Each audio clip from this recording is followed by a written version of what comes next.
La liberté d'expression,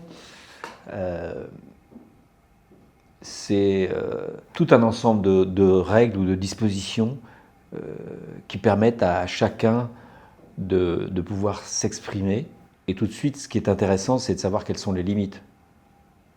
Les limites, elles sont fixées par la loi. Ça ne doit pas suffire à notre... on ne doit pas être satisfait de ça uniquement parce que les lois qui limitent la liberté d'expression peuvent à un moment être interprétées d'une certaine façon, et puis elles peuvent être mauvaises quelquefois. Enfin, il faut savoir au moins qu'il y a des limites. Les limites, c'est l'insulte, le racisme, l'antisémitisme. On connaît tous ces limites, mais pour moi, la liberté d'expression des journalistes, et c'est ça qui m'importe le plus,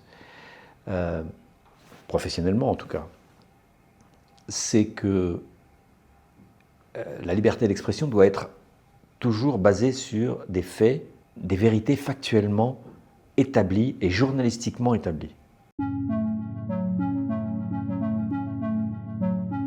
Tous les commentaires que moi je les fais sur la base de réalités journalistiquement établies au préalable.